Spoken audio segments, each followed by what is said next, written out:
Salam sigap dan shalom. Renungan kita pada hari ini, Rabu 20 Januari 2021, berjudul Dialah Penjelmaan Kebenaran. Ayat intinya terdapat di dalam Yohanes 18 ayat 37. Maka kata Pilatus kepadanya, "Jadi engkau adalah raja?" Jawab Yesus, "Engkau mengatakan bahwa aku adalah raja. Untuk itulah aku lahir dan untuk itulah aku datang ke dalam dunia ini, supaya aku memberi kesaksian tentang kebenaran. Setiap orang yang berasal dari kebenaran mendengarkan suaraku."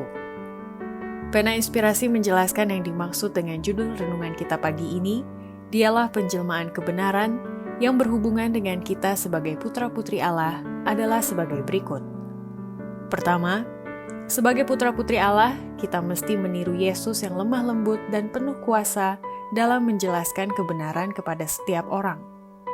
Kebenaran yang keluar dari bibirnya indah dalam kesederhanaannya, namun dibungkus dengan keluhuran dan kuasa. Betapa Tuhan kita Yesus Kristus adalah seorang guru.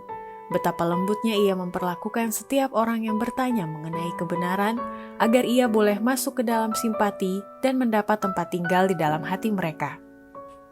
Kedua, sebagai putra-putri Allah, kita mesti mempunyai suatu pekabaran tentang Kristus untuk zaman ini, yang adalah kebenaran zaman ini yang membawa kelegaan. Kita bersyukur kepada Tuhan dengan segenap hati bahwa kita mempunyai terang berharga untuk disampaikan kepada orang-orang, dan kita bersukacita bahwa kita mempunyai suatu pekabaran untuk zaman ini yang adalah kebenaran zaman ini. Berita bahwa Kristus adalah kebenaran kita telah mendatangkan kelegaan kepada banyak jiwa, dan Allah berkata kepada umat-Nya, "Majulah terus." Ketiga, sebagai putra-putri Allah, kita mesti memiliki keluhuran dan kemuliaan Kristus untuk menjadi kekuatan kita dengan bantuan Roh Kudus. Di sini, dengan menerima kasih karunia Allah, ketidakmampuan kita dilihat dan dinyatakan. Keluhuran dan kemuliaan Kristus adalah kekuatan kita. Tuntunan Roh Kudus memimpin kita kepada seluruh kebenaran. Roh Kudus mengambil semua perkara-perkara Allah dan menunjukkannya kepada kita, menyampaikannya sebagai kuasa yang hidup ke dalam hati. Dengan demikian, kita mempunyai iman yang bekerja oleh kasih dan menyucikan jiwa, yang mengambil kesan sempurna dari pemulanya. Keempat, sebagai putra-putri Allah, kita mesti menunjukkan bahwa Kristus adalah juru selamat yang menghapus semua dosa.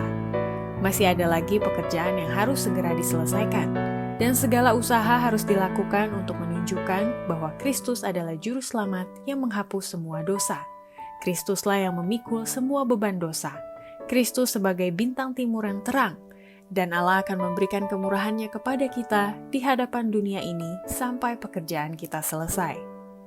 Demikianlah renungan kita pada hari ini, kiranya Tuhan memberkati kita semua.